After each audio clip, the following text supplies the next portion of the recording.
Bom, estamos aqui com o Luiz Bassuma. Quem não conhece essa figura política? Agora, Bassuma, nós queremos fazer uma entrevista com o senhor aqui. Uma entrevista, eu quero que o senhor seja o mais transparente possível, porque a gente entende que hoje a política ela precisa ser vista dessa maneira, porque a gente entrevista vários políticos e a linguagem é muito difícil para a população entender o que é política e tal. Então a gente queria conhecer um pouquinho da história do senhor e que o senhor esclarecesse um pouco sobre política para aquelas pessoas que são leigas, que querem entender e querem entrar na política e querem se integrar na política. Muito bem. Primeiro, um prazer estar falando com você, Nelson, aqui nesse canal, que é um canal interativo, né? Na moderna tecnologia e utilizando os recursos. Uma alegria muito grande aqui em Lauro de Freitas a gente está conversando hoje. Bom, eu nunca planejei estar na política primeiro. Na minha vida, tudo começou aos 33 anos de idade, quer dizer, meio tarde, né? Assim, eu nunca pensei em nada em militância política. Mas aos 33, um fato que aconteceu, muito importante na minha vida. Eu era gerente na Petrobras, eu entrei na Petrobras por concurso público, foi isso que me trouxe para a Bahia, inclusive eu não sou daqui, eu sou de Curitiba, no Paraná, mas vivo aqui na Bahia há 33 anos. Então eu trabalhava na área de petróleo, era gerente de um campo de petróleo. Naquele momento, tinha acabado a ditadura militar, era final de 88, início de 89, houve uma grande greve, depois de mais de 20 anos sem movimento, uma greve que parou toda a Petrobras. E aí vem uma ordem de cima, tinha acabado a ditadura, uma ordem autoritária. Os gerentes têm que reprimir duramente os trabalhadores, punir, ameaçar, até mandar a polícia em casa. Fomos autorizados a usar todos os instrumentos de repressão. Eu, jovem ainda, né, tomei um susto. Primeira vez na minha vida que eu fui instado a fazer algo que contraria meus princípios. E não cumpri essa resolução, me neguei a fazer. Bom, não vou contar o resto da história, que dá para escrever um livro, dá para ser 10 capítulos de novela da Globo, mas esse foi o fato. Porque eu pensei que mais gerentes iam se comportar como eu, mas eu fui o único em toda a Petrobras a tomar essa atitude. E aderiu à greve junto aos trabalhadores. Digamos, em solidariedade para impedir que eles fossem punidos injustamente. Aquilo, sem eu saber, estava me levando, sem eu saber, para a política. Poucos anos depois, só vou contar mais esse pedacinho que é importante, 3 anos depois disso, aconteceu várias coisas nesse período, claro, foi intenso. Eu, sem ser filiado ao sindicato dos petroleiros, sem nunca ter ido a uma assembleia dos trabalhadores, olha que loucura, sem nunca, nem saber onde era a sede do sindicato, nunca tinha ido, eu me torno, aclamado praticamente pela base, naturalmente me torno presidente do sindicato dos petroleiros. Aí é o ano de 92. Só que o sindicato é um sindicato tradicional. Sabe qual era o slogan naquela época do movimento sindical? Engenheiro é patrão, sindicato é para peão. Ou seja, nenhum profissional de nível superior sequer tinha sido filiado ao sindicato. Eles eram considerados, né, agente patronal. E eu era, além de engenheiro da Petrobras, tinha sido gerente. Olha que quebra de tabu. Ou seja, era política, verdade. Era política acontecendo, né? Bom, vamos pular para o que interessa agora. Passado essa período sindical, que foram 3 anos e meio, foi uma verdadeira faculdade para mim de formação política, hoje eu entendo, com os petroleiros. Aí começa a vida política partidária. Eu me filio na época ao PT, é o ano de 95. Por que eu escolhi o PT? Depois de pesquisar vários partidos. Na época, estou falando do velho PT. Esse era o PT que naquela época era oposição a tudo e a todos. Não era o PT de hoje, que é o PT do poder, né? Sim. O PT que governa a Bahia e o Brasil. Então o que me atraía era a sua ideologia. O que me atraía no PT fortemente? Que era um partido que defendia uma coisa importante, que quando chegasse ao poder, que um dia chegaria, como chegou, faria diferente dos outros, no campo da ética, no campo, né, das relações com as coisas públicas, dos interesses públicos. Aquilo me atraía muito. Era uma esperança que eu e minha geração depositamos no PT. E entrei. Aí nunca perdi uma eleição nesse período. Fui eleito vereador em 96 pelo PT em Salvador, deputado estadual em 98, deputado federal em 2002 e reeleito deputado federal em 2006. Foi quando daí acontece minha crise no PT e eu saio do PT, punido por defender a vida e ser contra a legalização do aborto, punido praticamente com a expulsão, isso já no ano de 2008, 2009, mas depois de ter impedido que no Congresso Nacional, é bom as pessoas saberem, o aborto não foi legalizado pela diferença de um voto. E foi a ação contundente minha. Eu me dediquei de corpo e alma e nós conseguimos, graças a Deus, pela diferença de um voto. E aí saio do PT pensando, nesse momento, em sair da minha vida política. Estava muito, assim, naquele momento eu estava muito, assim, meio que desanimado com a situação que vive a política brasileira. E aí queria sair, mas, enfim, não consigo. Toda vez que eu tento sair, alguma coisa acontece que novamente me atrai. O que me atrai estar na política, para encerrar agora, Nelson?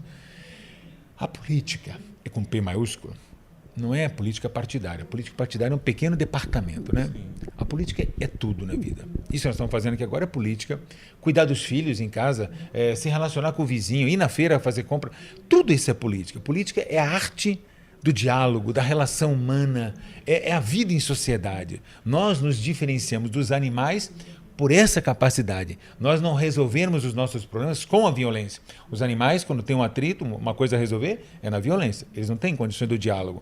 A política é isso. É a forma não violenta de você resolver os conflitos todos da sociedade. Então, tudo passa pela política. Então, não dá para um ser humano, eu vou encerrar agora que eu já falei muito, dizer assim, ó, eu sou apolítico. Às vezes eu vejo pessoas falar, eu sou apolítico. Não existe apolítico, existe apartidário. Político todo mundo é, goste ou não goste de política. Então eu estou feliz porque agora surgiu novamente um novo sonho, uma nova utopia na minha vida que eu estou me dedicando a ela, que é um novo movimento que nós estamos chamando de ativistas da paz pela vida. E aí então isso faz parte da política. Pronto. É esse folder aqui que eu tô na mão, né? É o folder que está aí, que a gente fez com muito carinho, porque hoje tudo tem na internet, né? Isso, na realidade, quem acessa a internet é só entrar www.ativistasdapaz.org. Mas a gente imprime isso aqui porque no Brasil ainda não é um país tão avançado, não é tão democratizada essa ferramenta, está aumentando muito, mas infelizmente nem todo mundo ainda hoje acessa facilmente as redes sociais, né? Agora, o senhor foi um tempo militante do PV, né? Partido muito Verde. Pouco tempo, perfeito. Que tem uma ideologia muito bonita. Bonita. O que fez o senhor entrar no PV e sair do PV? Olha, foi interessante. Eu militei por 15 anos no Partido dos Trabalhadores. Foi o único que eu atuei. E 15 meses no PV. Olha que interessante. 15 anos de PT e depois 15 meses do PV. O que me levou a entrar e sair? O que me levou a entrar, eu já estava... Era o ano de 2009 para 2010, eu já tinha sido punido no PT, já estava saindo do PT e tinha decidido não concorrer mais, não ia concorrer mais. Ia sair da política partidária. Mas daí na Bahia, era a época que Marina Silva tinha acabado de entrar no PV para ser candidata a presidente da República, mas na Bahia ninguém queria ser candidato a governador, ninguém. Achei aquilo um absurdo, que a Bahia é um estado importante do Brasil, aliás, um dos mais importantes, né? O terceiro colégio eleitoral. Não, todo mundo... Isso, o terceiro colégio, mas todo mundo considera, em termos de estratégicos, estados estratégicos do Brasil, sempre é considerado, todas as análises. Aí não é só população, PIB, é política também, cultura, é São Paulo, Rio, Minas e Bahia. Esses 4, todo mundo considera que são aqueles que, quando acontece alguma coisa, eles acabam influenciando todo o resto do país, nesses 4 estados. São importantes. Então, como é que a Bahia não ia ter candidato a governadora? Aí eu cheguei lá um dia e disse, faltando 2 dias do prazo legal encerrar. Bom, já que ninguém quer, vocês querem, eu entro aqui para disputar. E todo mundo aceitou e eu fiz o chamado Bom Combate, né? Aí saí do PV por quê? Aí vem a explicação. Não só eu, mas todo mundo que na época entrou junto com Marina Silva, todos saímos porque, infelizmente, né, essa é mais uma constatação dura que me leva hoje a militar nesse movimento que é o PAS, que nós vamos falar daqui a pouco. É que, infelizmente, hoje, no Brasil, o Brasil tem 30 partidos políticos, 30, é muito, é demais. Mas, infelizmente, todos eles se nivelaram hoje por baixo, do ponto de vista ideológico, de princípios, de ética e valores. O que quero dizer? Os grandes, 6 ou 7 partidos grandes, eles só existem hoje de disputa o poder pelo poder. Só estão interessados no poder. Manutenção do poder a qualquer custo. E os pequenos, que é a maioria, só existem como apêndices, como instrumentos acessórios dos grandes para poder eles fazerem a sua política. Então, o Brasil empobreceu muito nisso. E em todo partido, claro, tem gente boa e gente que não presta. Mas voltando ao PV, as direções do PV são muito, muito ruins. Quer dizer, é um partido que a gente esperava que pelo menos a maioria fosse pessoas assim com aquele ideal verde, né, da ecologia, do meio ambiente. Pelo menos esse. Não, é um partido igual aos outros. Está ali para fazer negócio, interesses pequenos, de cargo. E isso não interessava a mim. Continuar no partido assim, não tinha nenhuma vontade. Agora, o que é preciso para validar um partido? Por exemplo, o senhor tem esse movimento aqui, os ativistas da paz pela vida, O que é preciso para esse movimento se tornar um partido político? Complicadíssimo no Brasil. Estou sofrendo isso porque nós vamos fazer até uma reunião agora extraordinária do PAS agora, vamos rir, porque tem gente em 10 estados trabalhando, não sou só eu, né? Nós reunimos pessoas idealistas, aliás, de todo mundo que está envolvido no PAS até hoje, até agora, que tem pouco tempo, nós começamos de maio para cá, abril para cá, com experiência política partidária, só eu. Os outros todos ninguém tem, todo mundo é idealista, sonhador. Mas é difícil, ó. Nós estamos na fase inicial ainda da burocracia do cartório em Brasília. A primeira parte você tem que ter 101 pessoas do Brasil, espalhadas em pelo menos 10 estados, isso a gente tem, que vão ser 101 pessoas que têm que fundar o partido. Mas é tanta burocracia nessa fase que nós não vencemos nem essa. Depois disso, aí você pega esse registro provisório do cartório em Brasília, aí você começa a coletar as 500 mil assinaturas, aí, 500 mil, em também pelo menos 10 estados do Brasil, para você daí sim poder ter o partido reconhecido. Depois que tiver as 500 mil reconhecidas nos tribunais regionais eleitorais. Isso é muito trabalhoso, difícil, para quem, como nós, é um trabalho só voluntário, não tem profissionalismo, então não tem ninguém financiando. Quando é o caso, por exemplo, Kassab recentemente, o partido dele foi um recorde, o PSD que ele montou lá em pouco tempo. Ali foi muita estrutura, muito dinheiro, deve ter contratado um exército de gente para coletar assinatura. Aí em poucos meses, né, foi legalizado. Quem está avançado agora, o partido que está avançado, sem essa característica do Kassab, claro, profissionalismo, mas com muitos voluntários e uma quantidade grande, é o Rede, que trabalha a Marina Silva e a Luiz Helena, né? As duas que, digamos, são as maiores líderes desse novo partido. E esse, pelo que eu sei, já está próximo das 500 mil, né? Mas nós não temos pressa. Qual é a história do PAS? O PAS, ele não surge para ser mais um partido, que isso é muito pouco no Brasil. Não tem sentido você hoje criar mais um partido. Para quê? Você tem que sempre perguntar assim, para que vai criar mais um partido já que tem 30? Então, ele não surge com essa visão. Ele surge como movimento político com princípio focado, porque é paz. Porque o nome dele é só paz. A sigla é paz. E embaixo é ativistas da paz pela vida. Porque uma coisa que é desconhecida ainda da sociedade, Nelson, a força da paz. O mundo hoje já provou ao mundo que já está preparado para exercer plenamente a força da paz. E quando eu falo paz, não é aquele negócio de pomba branca, vestir camisetinha branca, ficar calado, não ser violento. Isso é muito mais que isso. Exercer a força. Quem é que exerceu no século XX? A pessoa mais famosa que exerceu é Gandhi, na Índia, por exemplo. Ele foi o exemplo mais retumbante, vitorioso, né? Enfrentou a maior potência do mundo na época, que é a Inglaterra, que dominava o seu país. A Índia não era um país livre, era um país colônia da Inglaterra. Isso é século XX, início do século XX, 1930, 1920, 1940. E Gandhi, sem ter dinheiro, sem ter exército, naquela época não tinha internet, não tinha televisão, não tinha rádio, não tinha nada disso, né? Ele apenas usando a verdade e a paz. Aí que é o gancho, queria pegar para iniciar a nossa fala. Só acessa a força da paz, que é invencível no mundo, vence tudo, com a verdade. Olha que interessante. Gandhi descobriu isso, porque a bandeira dele era duas na vida. O Ahimsa, que ficou conhecido, né? Ahimsa quer dizer não violência. Então, tudo dele, ele nunca usou violência para nada. Isso é importante, isso é paz. Mas sozinho não resolve. Isso não resolve. Aí ele tinha como principal bandeira da vida o Satyagraha.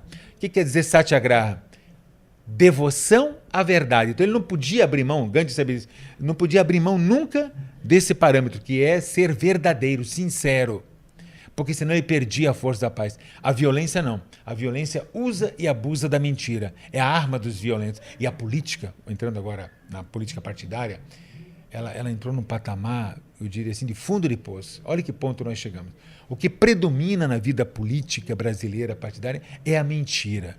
Isso vai desde as eleições até o exercício do poder. Vou dar um exemplo mais grotesco para você. Marqueteiros hoje, os melhores, os chamados inteligentes, eles ganham fortunas para mentir para a sociedade. O que faz um marqueteiro famoso hoje?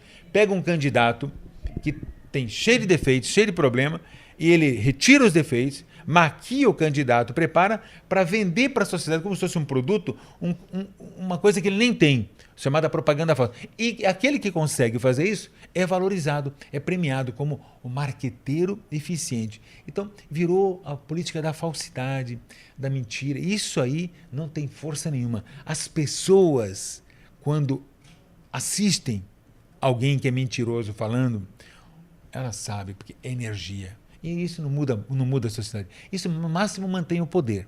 Mantém, por algum tempo. Mas transformar só com a verdade. Então, a gente acredita nisso. Aí você fala assim, pô, isso parece uma maluquice, Bassuma. Verdade na política? Bom, a gente tem que insistir. Ai do mundo se não houvesse as utopias, né? Os sonhos, né? O mundo seria muito chato, muito triste. Essa teoria aí é a teoria de Maquiavel, né? A teoria que o senhor falou aí. Maquiavel foi um dos gênios que passou pela Terra. Todo mundo só olha o lado ruim da fala dele, mas ele tem coisas que até hoje... Ele escreveu um livrinho pequenininho, né? Verdade. 70 páginas, chamado O Príncipe, que até hoje, há 500 anos, as faculdades estudam e o cara é discutido. Agora, ele, assim, ele não tinha preocupação com a ética. O negócio dele era técnicas para você chegar ao poder e manter o poder. Ou seja, na visão de Maquiavel, ele foi inteligentíssimo para a época. Fez uma obra lá monumental. Só que sem a preocupação ética, dos princípios, dos valores. Pois é, estamos aqui na entrevista com Luiz Bassuma, ele que está criando esse projeto aqui, que eu, aliás, me identifiquei muito. E eu quero sim participar desse projeto, que eu achei muito bonito e essa verdade realmente nos convence, como o senhor mesmo falou. Olha, eu fico feliz e vou dizer para você uma coisa, para te provar como o mundo está preparado para isso, Nelson. Nós estamos vivendo agora um momento de mudança intensa da conjuntura brasileira, né? Graças a Deus. Aliás, o Kleber, que está aqui participando da entrevista, ele conhece o PAIS, ele já participou de algumas reuniões, a gente sempre, quando fazia alguma reunião do PAIS, todos nós intuíamos, nas nossas avaliações, que em algum momento no Brasil iria pipocar isso, ou seja, iria emergir esse movimento natural da sociedade, sem ninguém por trás, que é o que está acontecendo agora. Então, aconteceu. E algum fato geraria isso. Como, por exemplo, vou dar um exemplo. Como aconteceu aqueles movimentos lindos recentemente na Arábia, principalmente na Tunísia e no Egito, que foram todos pacíficos. O fato que gerou aquele movimento foi um feirante, cansado de corrupção no seu país, da Tunísia, um feirante, coitado, que vendia produto na feira, e como ele tinha que pagar muita propina, era corrompido todo dia, e ele um dia chegou e disse, chega, eu não aguento mais isso, do meu dinheirinho que eu ganho, eu tenho que dar propina para político, para policial, para poder... E um dia ele disse, não vou dar mais, e parou. Aí os caras bateram nele, tomaram as coisas dele, ele ficou tão revoltado que ele botou fogo no próprio corpo, né? Se matou, esse feirante. Só que uma pessoa com celular, hoje, no dia, né, filmou, e botou no celular, botou nas redes. Em pouco tempo aquilo foi para a Tunísia, do Egito, uma pessoa viu, agora, olha o que aconteceu, lindo aquele movimento que a gente viu pela televisão, né? Olha, o governo censurando, que era a ditadura, há mais de 30 anos no Egito, ditadura com poder muito repressivo. Ele censurou, a televisão local, ninguém mostrou o que estava acontecendo no Egito, mas os manifestantes, tipo do Brasil agora, mais de 400 mil, ficaram na Praça Tahrir por mais de 20 dias, sem nenhuma violência. O mundo todo assistindo, menos o Egito. O povo não sabia o que estava acontecendo. O Egito tem milhões de habitantes. Aí eu calculei isso. Isso é uma tese que a gente coloca no PAIS também. O mundo hoje, Nelson, aqui em Lauro de Freitas, em Salvador, em Tóquio, no Japão, na Arábia, em qualquer lugar do planeta Terra, hoje, em cada lugar, existe pelo menos 5% da sociedade, pronta, madura, pessoas conscientes, pessoas com valores e dispostas a fazer algo pelo mundo, não só cuidar de si próprio, ou seja, saindo um pouco da visão egoísta de cuidar só de si. 5% foi o que fez o Tahrir. Tahrir, 400 mil pessoas no Egito, significa 5% do povo. Eu podia dar vários exemplos para você, mas eu não vou cansar aqueles que estão nos assistindo, nem você, para dar exemplo desses 5%. Agora mesmo, sim, falando agora do Rio, a maior manifestação de todos que teve até agora, de volume de pessoas, foi no Rio, né? Então, reuniu pela cifra da PM, naquele dia foram mais de 300 mil pessoas nas ruas no Rio. Sabe quando é que dá isso, mais ou menos, na população do Rio? Mais ou menos 5%. Quer dizer, entre 300 e 400 mil é 5%. Ou seja, 5% quando se mobiliza, quando age hoje em dia, faz qualquer transformação na sociedade, sem violência nenhuma, só com a sua voz. Então hoje nós estamos preparados para isso, dar esse salto de qualidade. Obrigado, Bassuma. Eu que agradeço, Nelson, fico mais uma vez feliz. Desculpe ter falado muito, até a voz está saindo já. Contente e terminando com nossa página, né? Lembrando a página www.ativistasdapaz.org. Um grande abraço, até a próxima oportunidade.